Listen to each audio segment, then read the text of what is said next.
Imagine a situation where your friend or your child fell on these steps and broke their face.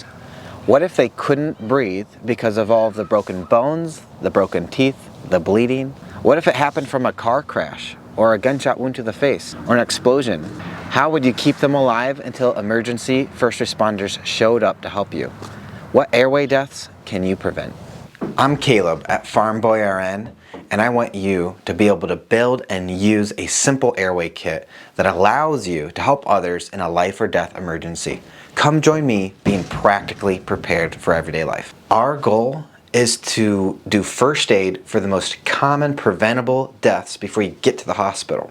That's going to be traumatic bleeding, airway complications, or scene safety issues. Today we're going to talk about airway complications, and I don't think people know about it or talk about it enough. Everyone knows traumatic bleed, I think you use a tourniquet. But for airway, people don't know what to do. They don't know how to fix those situations, and they happen a lot. As an ICU nurse, I get patients all the time that come in from outside the hospital that have brain damage, and it could be easily prevented with just a little bit of education and maybe a couple tools. So today we're going to build a kit that you can use to fix those common deaths. Our first tool or skill to prevent an airway death is positioning. So it's turning the person's head so vomit and blood can come out the side if they're unconscious and laying on the ground, or if they're awake. In my scenario of someone breaking their face if they fall on a concrete step, you let them get into the position that works best for them. Don't interfere with that. If someone's having a hard time breathing, they're going to try to find the best position for themselves. And if you lay them back or make them turn their head or something, you might cause a complication that can make everything go downhill real quick. So the patient usually knows best for those situations. For kids, they tend to do a sniffing position, or they put their head back, or their chest is real open. So if they're standing up like that and getting their breaths, don't get in the way of them. Don't lay them flat. If they're unconscious, there's a recovery positions where you lay them on their side so the drool and the vomit can kind of come out the side, or the blood or teeth or all of those kind of things. Our second skill or tool are gloves. Clean out someone's mouth. Like if they have an obstruction like vomit, teeth, a baby swallows a marble and you're scooping the marble out, facial trauma situation, gunshot to the face, there's going to be like teeth. Think like a mouthful of popcorn. You don't want that to go down your throat. You don't want to swallow any of that into your lungs. These are all really common situations. Gloves and doing the finger scoop. And when you do a finger scoop, you want to go all the way around in a circle. You don't want to go straight back. You want to go in on the side, scoop all the way around in the back, and hook it out. Drag out that debris. I want gloves for that. I do not want to do that with a bare hand. In the hospital, I transport my patients all the time with gloves. I've been stuck in the elevator a few times without gloves, and I'm telling you, it's yucky. Third skill or tool is clearing the thin secretions like saliva, blood, vomit, that kind of stuff. So we already got the patient in the right position so that everything can come out, or we did a scoop and we cleared the obstructions and got everything out. Now we need to manage like the thin secretions. In the hospital setting, I use a machine that kind of looks like this, that has suction. So you turn it on, and we use that to clean out the patient. We have attachments that we put on it. But obviously you will not have this when you are at a car crash scene. The next best thing, you can take a nasal pharyngeal airway that people have these in their kits all the time. And you can use a syringe like this. It's called a Toomey syringe.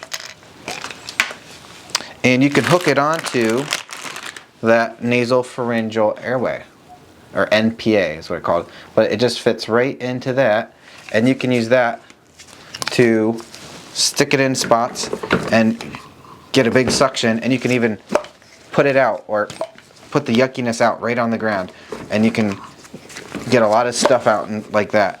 Or if we're doing like more of a sideways airway thing, you can really get in there and get what you need out and spit it out. So yeah, good trick.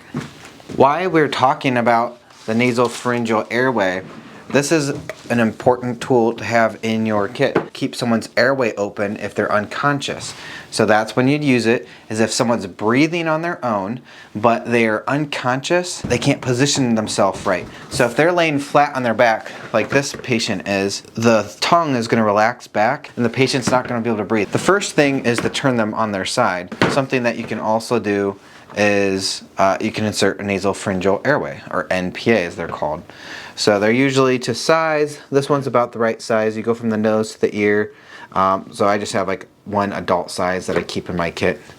In my family bag I have some for kids. So like you lube it up. A bevel, as you can see right there, and the bevel, the long part is supposed to be close to the nose. So it goes in there, and this is going to help it so they can breathe. Our fifth tool or skill, simply put, it's mouth to mouth, but I don't do mouth to mouth because that's yucky. We're talking about all this fluid, this blood, secretions, trauma. I'm not even going to do that to my own family member if there's yuckiness going on. I use a bag mask is what we call it. So it's so you can do mouth to mouth by using your hand, and you don't have to breathe down the patient's yuckiness. We use this in the hospital to give breaths, and you do one breath for every 6 seconds. I have different sized face masks right here, but this basically makes it so you can give rescue breaths to your patient as if they're on a ventilator. So that's a pretty big deal. This is for people who are unconscious, they're not breathing at all, and they'll be dead if you don't do mouth to mouth or rescue breaths. So there's a lot of situations where just giving them a bag, some breaths until EMS shows up is enough. This one is designed to be used to oxygen, 15 liters of oxygen, but you're not going to have that. Now EMS or paramedics will when they show up. It's shaped so that this part goes on the nose, this goes on the chin. We call it the C and E grip. The C-E grip. So you kind of do something like this. So this holds that part, and the E grip grabs the chin to hold pressure, hold this mask hard onto the face. So we go like this, and you can do a chin tilt, and you give a breath until you see a chest rise, until the chest comes up. And so every 6 seconds, so we'll just keep giving breaths until EMS show up. This is a really important tool to have, especially if you're a healthcare professional and already have experience with this. It's nice to have this in your vehicle. So I have kids, I have family I care about. I want to have this because I would be so mad at myself if I didn't. If you guys want to get practice using this, when you get your CPR certification, BLS, through the American Heart Association, it's called BLS, Basic Life Support. They teach you how to use this on mannequins, and they also do pediatrics. I also have a pediatric mask that I keep. They come in different sizes, but they all snap onto the same attachment. So they're often color coded. So like this yellow one is the right size for the age of most of my kids right now, so it'll work in a pinch. So it's a little too small for my adult. Yeah, so I can handle my kids and I can handle adults. You might be wondering, why not just use one of those pocket face protectors that lets you breathe for the patient and do mouth to mouth? I don't know about you guys, but I just don't see a situation in which I'm gonna breathe for someone through one of those things effectively. I want this. I'm trained in it. I use it as a professional. I think it's not hard for a civilian to learn how to do this if they take the right CPR course that teaches bagging, bag, mask, valve, breathing for the patient. And I just don't feel like doing mouth to mouth on a trauma patient. Blood, teeth, shrapnel, bones, burn, barf. I mean, you name it. So I'm not getting that close. I'm not getting my face that close. I don't care what the protective shield thing is. I'm gonna use this, and I feel like I can do a more professional job getting good rescue breaths to somebody with this. So final component I keep in the kit is some petroleum gauze dressings that I can use for chest seals or sucking chest wounds. Chest seals that I keep in there. So that would be for like penetrating trauma, where you have a whole sucking chest wound and you can put a seal over that. I won't demonstrate that in this video because that's more of like an advanced skill. I want to do a video on advanced airway first aid where we use chest seals. We could talk about drowning, electrical shock, anaphylactic shock. There's a few things that you could actually handle as a civilian. So my airway kit plus the bagging device plus my traumatic bleeding kit go together in one big kit.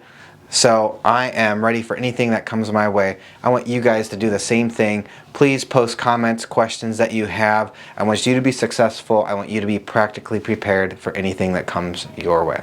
Till next time, you guys.